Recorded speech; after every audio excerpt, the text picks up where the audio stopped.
அஸ்ஸலாமு அலைக்கும் ஃப்ரெண்ட்ஸ், நம்ம இன்றைக்கி சூப்பரான ஒரு சிக்கன் ஃப்ரை ரெசிபி தான் பார்க்க போகிறோம். இந்த சிக்கன் ஃப்ரை பார்த்திங்கன்னா ஈஸியாக குயிக்காக செஞ்சிடலாம். ரொம்ப இன்க்ரீடியன்ஸும் தேவைப்படாது. சிம்பிளான ஒரு ரெசிபி, ஆனால் டேஸ்ட்டு சூப்பராக இருக்கும். ஒன்ஸ் நீங்கள் ட்ரை பண்ணிங்கன்னா கண்டிப்பாக அடிக்கடி செய்வீங்க. வாங்க இப்போ இது எப்படி செய்யலான்னு பார்க்கலாம். ஒரு மிக்ஸி ஜாரில் 4 காஞ்ச மிளகா, ஒரு கொத்து கருவேப்பிலை, அது கூட பார்த்திங்கன்னா 7-8 பல் பூண்டு, இது எல்லாத்தையும் சேர்த்து நல்லா கொரகொரப்பாக அரைச்சிக்கோங்க. நான் இன்றைக்கி வந்து ஒரு 1/2 கிலோ சிக்கன் எடுத்திருக்கேன். நல்லா கழுகி ஒரு பவுலில் சேர்த்துட்டு நம்ம அரைச்சி வச்சுருக்கேன் இந்த பூண்டு காஞ்ச மிளகாய் எல்லாத்தையும் அதில் சேர்த்துட்டு 1 டேபிள் ஸ்பூன் கார்ன்ஃப்ளவர், 1 டீஸ்பூன் வந்துட்டு அரிசி மாவு பொடி, அது கூட 1 ஸ்பூன் இஞ்சி பூண்டு பேஸ்ட்டு, இது எல்லாத்தையும் சேர்த்துட்டு 3/4 கப்பு தயிர் சேர்த்துக்கலாம். இந்த சிக்கனுக்கு பார்த்திங்கன்னா தயிர் தான் வந்து மெயினாகவே வந்து ஜூஸியாக கொடுக்கும். அதனால் தயிர் வந்து தாராளமாக சேர்த்துக்கோங்க. அது கூட 1 டேபிள் ஸ்பூன் வினிகர், தேவையான அளவு உப்பு, தனி மிளகாத்தூள் வந்துட்டு 1 ஸ்பூன், 1/4 ஸ்பூன் வந்துட்டு மஞ்சள் தூள், 1/2 ஸ்பூன் கரம் மசாலா, 1/2 ஸ்பூன் வந்துட்டு மிளகுத்தூள் எல்லாத்தையும் சேர்த்துட்டு நல்லா கலந்து விட்டுக்கோங்க. சிக்கனில் எல்லா பக்கமும் மசாலா கோட்டை வர மாதிரி நல்லா கலந்து விட்டுட்டு ஒரு 10லேருந்து 20 நிமிஷம் ஊற வச்சுக்கோங்க. அப்போ தான் பார்த்திங்கன்னா சிக்கனில் வந்து நல்ல புளிப்பு காரம் எல்லாம் நல்லா சேர்ந்து மசாலா சூப்பராக பிடிக்கும். இப்போ வந்துட்டு நல்லா வந்து கலந்தாச்சு. இது வந்து ஒரு 20 நிமிஷம் ரெஸ்ட்டில் விட்டுடலாம். அதுக்கப்புறமா எடுத்து பொரிக்கலாம். 20 நிமிஷம் ஆகிடுச்சு. இப்போ நம்ம வந்து பொரிச்சிருக்கலாம் சிக்கனை. ஒரு கடாயில் கொஞ்சமாக எண்ணெய் சேர்த்துட்டு நல்லா சூடாக வச்சிடலாம். சிக்கன் பாருங்கள் சூப்பராக மேரினேட் ஆகிடுச்சு. இப்போ இதை வந்து நல்லா கலந்து விட்டுட்டு அதுக்கப்புறம் பொரிச்சிக்கலாம்.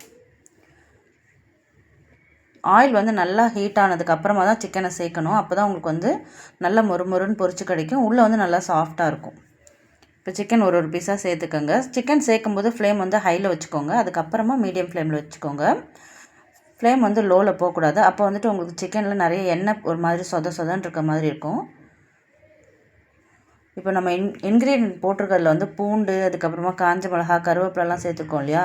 இந்த எண்ணெயில் வந்து பொரிக்கும் போது அதோடய ஃப்ளேவர் பார்த்திங்கன்னா அவ்வளோ சூப்பராக இருந்துச்சு. கண்டிப்பாக ட்ரை பண்ணி பாருங்கள். இந்த ரெசிபி வந்துட்டு ஒரு 20 நிமிஷத்தில் நம்ம வந்து செஞ்சிடலாம். வீட்டுக்கு கெஸ்ட்டெல்லாம் வந்துட்டாங்கன்னா ஒரு பக்கம் சாதம் வேகிறதுக்குள்ளேயே இந்த வந்து சிக்கனை செஞ்சிடலாம். அதேமாதிரி நல்லா பேச்சுலர் சிக்கன்னு சொல்லலாம். இதை கண்டிப்பாக வந்துட்டு அவங்களுக்கெல்லாம் ஹெல்ப்ஃபுல்லாக இருக்கும். ஏன்னா நிறைய இன்க்ரீடியன்ட்ஸ்லாம் இல்லை பார்த்திங்களா. அதனால் குயிக்காக செய்யக்கூடியது. எண்ணெய் நல்லா காஞ்சதுக்கப்புறம் நம்ம சிக்கன் சேர்க்கும்போது மசாலா கொஞ்சமும் பிரியாது. அதே மாதிரி உங்களுக்கு வந்து பார்க்கும்போதே தெரியும் கொஞ்சமும் மசாலா பிரியாமல் எவ்வளோ சூப்பராக வந்திருக்குன்னு பாருங்கள். அரிசி மாவு சேர்த்துருக்கிறதுனால மேலே வந்து நல்ல ஒரு கிறிஸ்பி இருக்கும். உள்ளே வந்து அவ்வளோ ஜூஸியாக இருக்கும். ட்ரை பண்ணி பார்த்துட்டு கமெண்ட் பண்ணுங்கள் எப்படி இருந்துச்சுன்ட்டு. இந்த சிக்கன் ஃப்ரை பார்த்திங்கன்னா தயிர் சாதத்துக்கு, அதுக்கப்புறம் ரசத்துக்கு, சாம்பார் சாதத்துக்கெல்லாம் சூப்பரான ஒரு காம்பினேஷன்னே சொல்வேன். பிரியாணிக்கும் சூப்பராக இருக்கும். நல்ல கொஞ்சம் காரமாக வந்து இந்த ரெசிபி செஞ்சிங்கன்னா சூப்பராக இருக்கும். ஆனால் பசங்களுக்கெல்லாம் அவ்வளோ பெருசாக காரம் எடுத்துக்க மாட்டாங்கன்னா கொஞ்சம் காரத்தை குறைச்சிக்கோங்க. இந்த சில்லி ஃப்ளேக்ஸ் எல்லாம் நம்ம சேர்த்துருக்கிறதுனால அதோடய ஃப்ளேவரும் பார்த்திங்கன்னா சூப்பராக இருக்கும்.